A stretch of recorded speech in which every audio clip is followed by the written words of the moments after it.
Alright everybody, welcome back to the channel, welcome back to the vlog. Today I want to introduce to you guys one of my project cars, my main project car for this channel.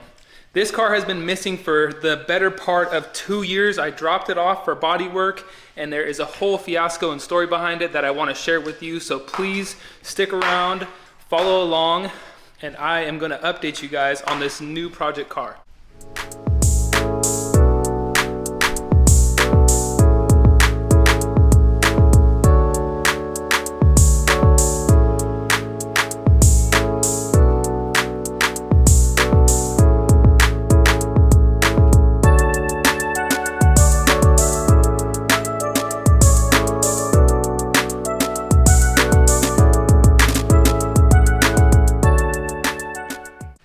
Alright you guys, so check this beauty out. 1989 foxbody Mustang 5.0. Now this is originally an auto car that was converted to a manual. That was way before my tenure and time for this car. I personally have owned the car now for just over 7 years. 7 years that I've had this beauty. You guys have known nothing about it. I put up like one video on my YouTube channel. And now that I have it back, amongst other things, I'm going to be trying to make more content. So please, once again, follow along, like, subscribe, comment. Let me know what you guys think of this project car. This is my baby. She's got a long way to go. I'm going to go ahead and give you guys a few details as well as a little bit of a breakdown, the background story of what happened to this thing at the body shop in this episode as well. Alright everybody, so this is your 302 pushrod 5.0 out of any of these older Mustang 5.0s. This one has some no-name aluminum heads. I don't know where they came from. I bought them off a friend of mine for a really good deal. Chromoly pushrods. Of course, it has the On3 Performance turbo kit that I installed a long time ago. A lot of the piping and stuff is not original to the turbo kit because I didn't get it with it, so I kind of had to make do with what I had. I did order this piping kit off of Amazon. This Moroso alternator relocator that is actually supposed to go down there, I've kind of made that work for the time being to keep the functionality of my AC, which I plan to hook back up. A few things to go over with that. Back onto the engine stuff. So we have the On3 kit. We've got a Holley System Max on here that I've spray painted wrinkle black. Outside of that, some pulleys on this thing. It's got a stock bottom end. You know, it's got all new seals and everything like that. I know it doesn't look like it, but a lot of this gunk and grime and stuff that you guys are seeing is from this thing sitting at the body shop for the last 2 years. I've kept this thing as immaculate as I can, and I'm no detailer or anything like that, but I do not love the way it looks right now. That's going to be one of the other things I address shortly here, but one of the main things was after 2 years, I got what's called, if you know, you know, body shop battery. Yes, body shop battery. The body shops, they never put your car battery on a tender. They never charge it.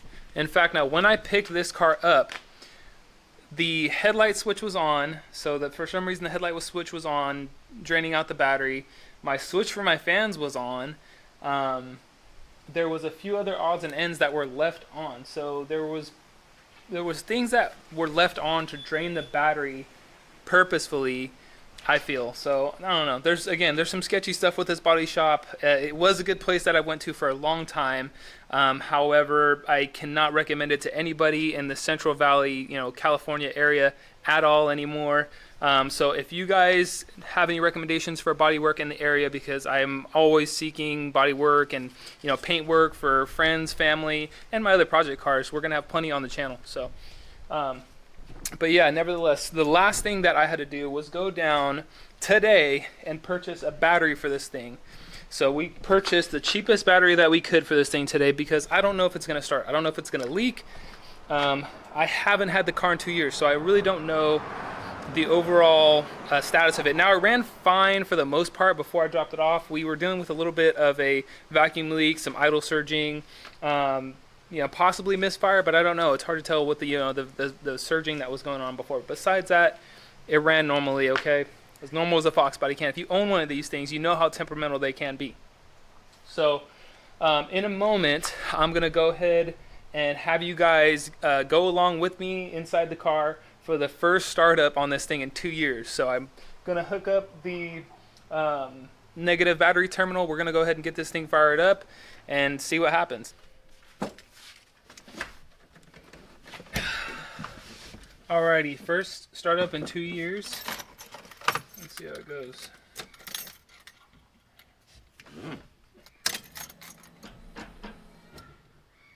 Alright, so far so good. Only a few lights indicating on here.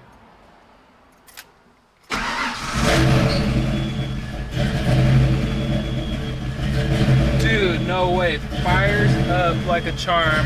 Still has that surge that I was talking about. Hopefully you guys can hear me clear enough, but we definitely still have some surging going on. I'm gonna go ahead and shut this down because I'm not sure what things are looking like, and there's a little bit of smoke going on too, so. Oh, that thing is rich. Wow. Dude. Wow. But I am stoked. First time in 2 years, and this thing started up like a champ. Just like a champ, started up with no problem. So, definitely running rich as hell. I got gas fumes all over the garage right now, so hopefully my wife doesn't come out here and kill me. She's pretty understanding though.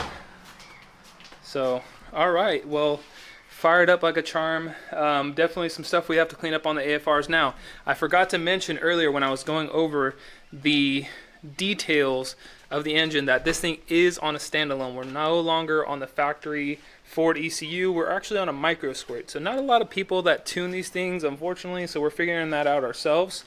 We have it on a micro squirt, which, you know, again, I might upgrade to the mega squirt just because of some of the compatibility with the micro squirt on the vehicle. So, but we're going to do what we can, and we're going to go ahead and get into a little bit now of the story, the backstory, what happened at the body shop, what happened prior to taking to the body shop. Maybe I'll clip in some photos of what it looked like prior to some of the body work.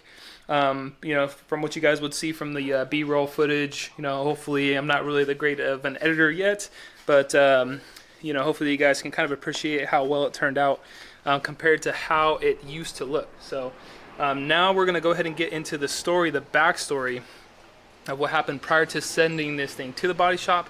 My experience with this body shop, I'm not going to put them on blast, but my experience with this body shop and the next steps moving forward after this. All right, everybody, so it's story time. So a colleague of mine that has done work in the past for myself, for my family, for my friends, for customer vehicles, for the shop I used to work at, had reached out and offered to paint my car for a really good deal I couldn't pass up for the business that I sent them and kind of the agreement that we had. I'd send customers over there. Anytime they had customers with service, they would send them over to the shop that I was working at.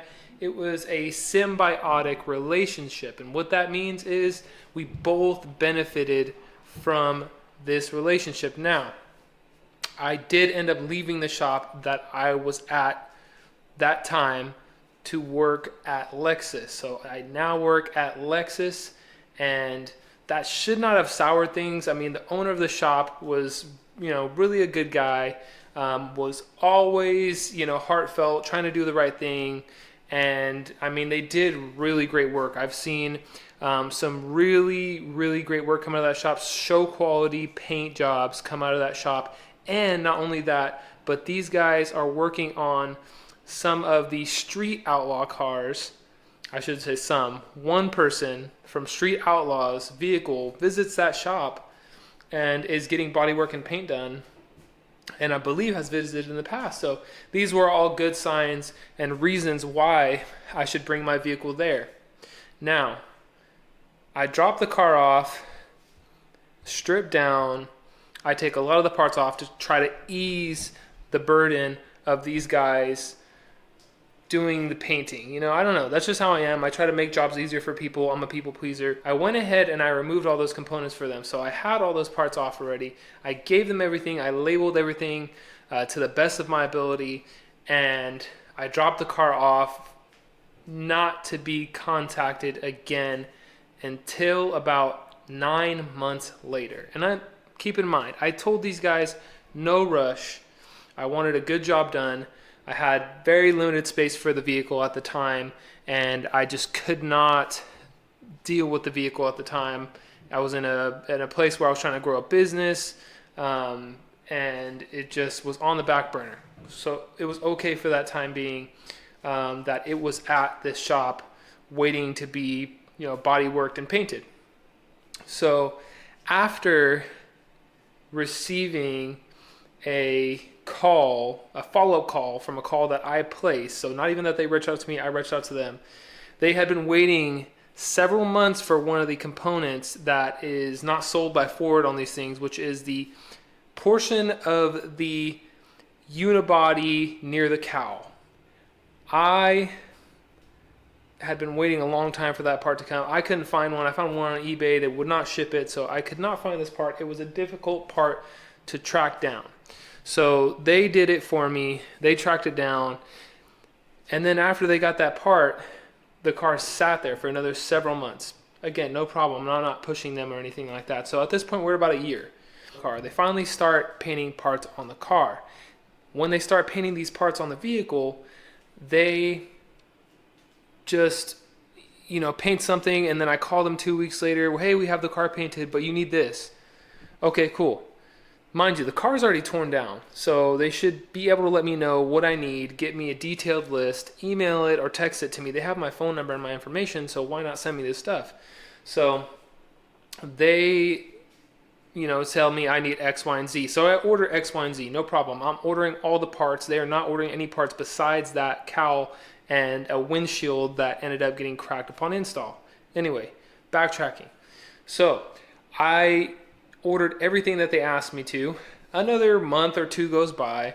I call, hey, how's things looking? They let me know, hey, there's another several parts that you need to order. My painter's sick. The paint booth went down. And this is continuous excuses. So we have excuse and excuse and excuse and excuse. So I'm kind of worried about what's going on. I'm like, man, I really am at the point now where I can start focusing back on this car. I'm itching for another project. I'm starting to look at other projects, even though I have a project car. And I know you can relate with that. If you're a car guy, you can relate. You have your vehicle, your project down, you're looking at other projects, and that's where I was. But I really wanted to get this thing home and get going on it before I pull the trigger on anything else. So it comes to the point where I find out that several of the guys have quit. A lot of the kind of main guys that made that shop as fantastic as it was left. And so I was left in a very tough place. I was left in a place where the owner was the one who was trying to do the work on my vehicle, and he is not really a body guy. As you know, some of these people progress into these management positions, but they're not hands-on guys. So 2 years later, I drop off the final pieces. The paint is fair from what I can tell. It's very dark in that shop, and I could not really get a good read on it. They did not wash it. They did not stick it outside. They did not clean the interior. They did not put any of the interior back together, which was a part that they promised that they would do.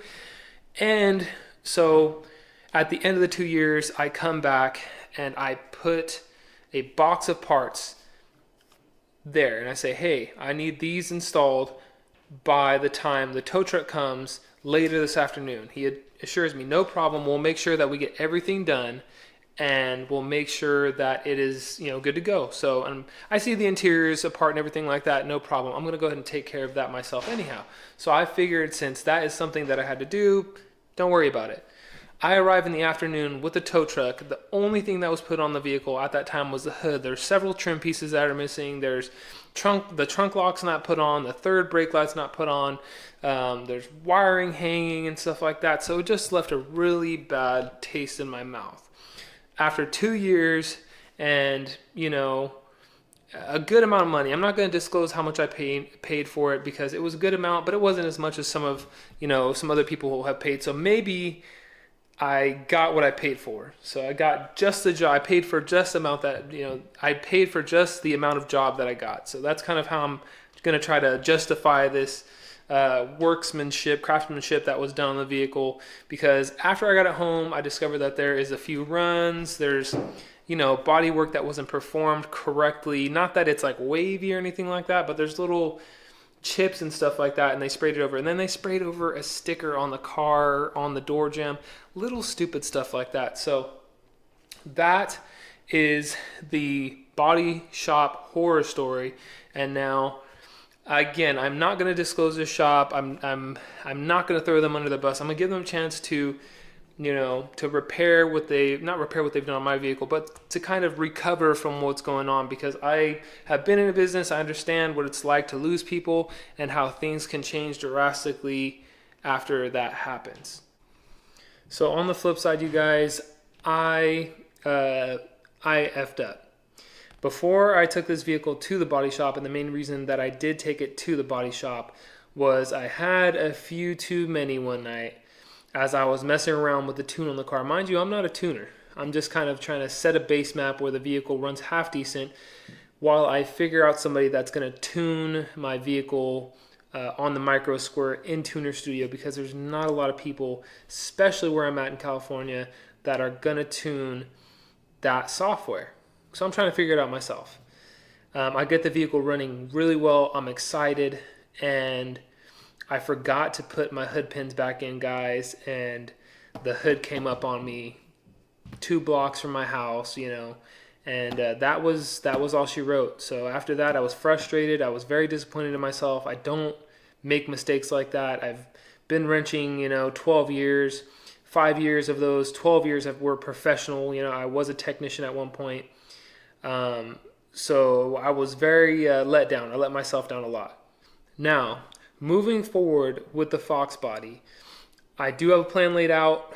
I do plan to take this thing to several events here in California, plus one big event, the LMR Cruise-In, that I want to try to make it to next year. So there's a lot of big names in the foxbody world. Of course, you have like Foxcast Media, the Infamous Project, Brutal, all those guys who, I look up to. Those guys give me a lot of knowledge over the years and a lot of inspiration as well of, how to build a foxbody, the several hundreds, if not, thousands of foxbodies that these guys have seen or have done, or the experiences that they've had with the foxbodies and little tiny things that they've put on their channels that have helped me out drastically. So to those guys, thank you so much.